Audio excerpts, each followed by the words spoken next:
over there with the UCLA Bruins. How was that? Greg, that was great. You know, the game didn't go the Bruins' way, but to go out there with Coach Foster and get that jersey, 24 World Series champion, was pretty special. And you never imagine when you step foot on a college campus in a dorm, then, you know, many years later, they're honoring you at the rival game. It's pretty crazy. That is awesome. We went to break saying that you just revealed you had a media scrum just over there. Some news regarding Shohei Ohtani and his status pitching this year. Oh, no. The question was asked, is he going to start in the Tokyo series? And my thought was it's just going to be too early of a ramp up, and you know, there's a innings limit, a workload management part, so to think he's going to go wire to wire from that are most personal. So when you look back at this, could you mind sharing with us like the ones that were most personal to you through this journey? Oh my gosh, Dan. Or the one that really stuck out? You know, I think the one that stood out the most, There's two, and I've never even talked about this, but I'll tell this publicly, which I can't believe I'm even saying this, is before Game 1 in the World Series, Kike Hernandez told me, after this series, you're going to the Hall of Fame. So that's something that just blew my mind, and I didn't even think about that, and he was doing this and saying that for me. And the other one was in Game 5, going out to the mound to put hands on Blake Trinan and look him in the eye and says that he's got enough to get Stanton, and you know, me on the top step thinking, am I going to let him take that next hitter, get the next hitter, and then Freddie looking at me at first base going, just stay there. Let Blake throw 60 pitches. And I listened to my first baseman and stood down, and Freddie made the right call. Well, that's what you do. You could totally tell that you guys came together in a way and had some fire. I'm going to take you back one series or a couple series before that in the San Diego series. You guys backs against the wall. Stuff's getting wild at Dodger Stadium. Manny throws that ball at the dugout. It seemed to me then and there, and then shortly after in the reaction of your team, something shifted in a way there, and you guys stood tall from there on out. Jake, you're right, and I think that you guys that have followed the postseason and kind of my tenor, my tone, the theme of a street fight. And the Padres are a gritty, tough, talented group, and they like that dog mentality, and everyone knows it, and it's not an insult, and that's something that they feed off of. And for us, it was almost like we were methodical boxers, and we're used to boxing conventional through the 162. But when you get to the postseason, you got to take those gloves off and street fight. And that point right there, you can see the momentum.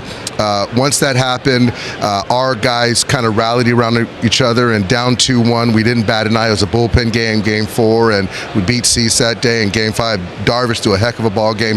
But you just saw that street fight come out in us and continue through the postseason. It's continued through the offseason. You got guys that just are not backing down. You guys are wearing the target that you now have. We're in Vegas. Chris Young's up on the stage with Mookie Betts, and he's like, Mookie, you got all these rings, all these accolades. What do you say to all these players in the crowd that have never won a single world championship? And he goes, well, you have to wait 7 years, but then you'll finally get another chance to win a World Series. You got Joe Kelly making comments on the New York Yankees. Like, you guys know you're great. Is the goal now not just to win another one, but do you have the feeling that this is a dynasty, that you are like about to begin a dynasty with the Dodgers? We feel that way, and I know Andrew's talked a lot about he wants it to be the golden era of the Dodgers, which the Dodgers have had a lot of great eras. You want it to be a place that people want to come to, and obviously Blake Snell said that this is the one place on earth he wanted to be. I think to your point, Greg, it's the one thing to show some confidence in yourself, your team, and the thing that I don't mind about our guys, because they back it up with hard work. And I think that, you know, being a champion and doing it what Michael Jordan did over the years, or what Kobe did, or what Magic or Larry Bird, you know, those guys backed it up with a lot of hard work, and I know that our guys will do that. So speaking of Mookie, Dave, you came out right at the end of the season and said, hey, Mookie's going back into the infield. Walk us through what the thought process there? What does that mean? Does he go back to second base? Does he go back to short? Where is this? Yeah, Danny, I think that the landscape us out of the blue, and we talked to Mookie in spring training and said, hey, man, would you be willing to come from right field to play shortstop, and we're going to slide Gavin Lux over to second base? And he didn't bat an eye and got to the ball, feet worked well. The change in arm action, the slots, that's what kind of checked him up at times. But I think right now, being able to kick Edman back out to center field, having Lux there at second base, and then Mookie there, we feel good about it, given Mookie would have an entire off-season to prepare mentally, physically, and the entire off-season. Pitching now, obviously that was position player wise, you've loaded. I know you were thin through the playoffs, but now have you got the guys bought into a 6-man rotation? You talked about Shohei making it wire to wire. Glass now never thrown over 130. Are the guys kind of getting bought in, and is a 6-man rotation something that we're going to see? I think that, once Shohei gets back, I think that that that's going to be 6-man or 6-day. And then Yoshinobu, I think we did a great job keeping him on his schedule. I think the guy we just signed might have a problem with it, Blake Snell, as far as kind of what he's used. Snell back. So I think giving him extra days at times will also help. So I think that kind of who we have will line that up. Remember there was a day when only the Dodgers would offer $700 million to a player? Crazy. I mean, right? Isn't this bananas? I asked him this question, and both of them, did you ever think there'd be a day in your baseball life that one player would get a 15-year contract for $765 million? Did you ever think that would be? Absolutely not. I thought the contract Alex Rodriguez signed, for whatever that was, I thought that's just bananas, and no one's ever going to do that. And Alex, deserved it. But where we're at right now, it's mind blowing. But that's good for the player. It's good for it's showing that the game is thriving. So that's good for all of us, right? Yep. Let me tell you who was thriving. You dancing in center field with Ice Cube. Did I know they don't have that. I hope you guys don't have that. Oh, we have oh no, come on, DOD. So this is one of those things where people say, hey, I'm going to take my shot. And so I'm sitting there going into Dodger Stadium, and I'm in center field, and I'm talking to Lon Rosen, and we're looking at Ice Cube, and I'm like, Lon, that is like my childhood guy when I had my 1988 Toyota Tercel and my 8-inch speakers in the trunk, and then it's blowing my license plate thing, right? And I'm listening to NWN Ice Cube, and I'm going out there. That's my shot. So then I'm out there, and he's like, who is this crazy dude out here? And then I was like dropping it, and I was thinking it was a good day, and my kids were embarrassed, but it was like, man, hey, you don't know how many chances you get to win the World Series or be on the stage with Ice Cube, and I'm going to shoot my shot. Remember there was a day when being a big league manager would stress guys out. They would age fast. You look younger and you're cooler. Yeah, that's great. I don't know how you deal with this, man. So here's the thing. I knew I was going to be on with you guys, so I got it. I did a skin fade. It's a pro. So I go the skin fade, right? And then I shave so you don't see the gray. So you don't see the goatee anymore, Greg. So that's I'm on to you. Okay. Yeah, because if I get the grays and then the bags and then the grays, like, man, this job is way too much for Doc.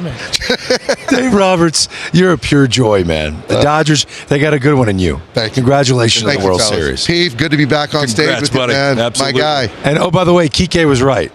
Thank you. Kike was right. Thank you. Dave Roberts, everyone. Movie camera hate, Dodgers fans. Welcome to the channel where you get all the latest updates on the most exciting team in MLB. Today, we've got some news that's heating up the baseball world and could have a major impact on our Los Angeles Dodgers. But hold on, the big reveal is coming later. In the meantime, make sure to smash that like button, subscribe to the channel, and hit the notification bell so you don't miss a thing. And don't forget to share this video with your fellow Dodgers fans. Your support means everything to us. Baseball now, here's a question for you. What do the Dodgers need to truly become a dynasty in MLB? Is it time to bolster the bullpen with one of the league's best closers? Drop your thoughts in the comments below. We want to hear from you. Hourglass not done now. Sit tight as we dive into the latest blockbuster developments. Dodgers eyeing 2 stars, Rōki Sasaki and Sonny Gray. The Dodgers are not messing around this offseason. After clinching the 2024 World Series, the team has its sights set on 2 big-time additions for next season, Japanese phenom Rōki Sasaki and MLB veteran Sonny Gray. The best part? Both could be key to strengthening an already formidable pitching rotation. Who is Rōki Sasaki? Sasaki, just 23 years old, is considered one of the brightest talents in global baseball. Coming from the Chiba Lotte Marines, the young Japanese pitcher is already being compared to some of the game's legends. With incredible velocity, pinpoint accuracy, and a winning mentality, he's the perfect candidate to shine for the Dodgers. According to insiders, the chances of Sasaki signing with the team are an astounding 98%. And here's the kicker. As a player just starting his MLB career, his initial contract might not be as costly as some other stars on the market. A signing like this could be the game changer the Dodgers need to maintain dominance for years to come. And what about Sonny Gray? On the other hand, we have Sonny Gray, the experienced ace who shined for the St. Louis Cardinals in 2024. Known for his consistent performance and leadership on the field, Gray would bring additional stability to the Dodgers' rotation. Reports suggest that the Cardinals are open to trading Gray as they enter a rebuilding phase. The Dodgers have one of the strongest prospect pools in MLB, featuring names like Landon Knack, Kyle Hurt, and Emmett Sheehan, who could potentially be part of a trade package for Gray. Adding a player of his caliber would give the Dodgers an unbeatable mix of youth and reliability on the mound. Reinforcements arriving, Michael Conforto and Teoscar Hernandez's future. Beyond Sasaki and Gray, the Dodgers are already making waves in the market with the signing of Michael Conforto. According to Mark Feinsand of MLB.com, Conforto has inked a one-year deal worth $17 million. At 32 years old, he brings solid numbers. In 2024 with the San Francisco Giants, he posted a .237 batting average, 20 home runs, and 27 doubles over 130 games. His away game stats are particularly impressive, with a .253 average and a .530 slugging percentage, suggesting he could thrive in the Dodgers lineup. What about Teoscar Hernandez? Despite Conforto's arrival, the Dodgers are reportedly still interested in re-signing Teoscar Hernandez, as noted by Ken Rosenthal of The Athletic. Teoscar, who had a stellar season with 33 home runs and 99 RBIs, is attracting attention from other teams, including the Boston Red Sox and the Toronto Blue Jays. The question is, should the Dodgers prioritize keeping him or start exploring other options? Now it's your turn, Dodgers fans. Police Carlight, what do you think about these potential moves? Is Sasaki the missing piece to ensure long-term dominance?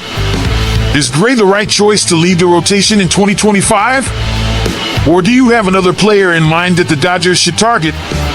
Share your thoughts in the comments, spread the word by sharing this video with other Dodgers fans, and don't forget to subscribe to the channel to stay up to date on what promises to be a historic offseason. Let's go for another championship. See you next time, and as always, go Dodgers! Baseball Blue Heart.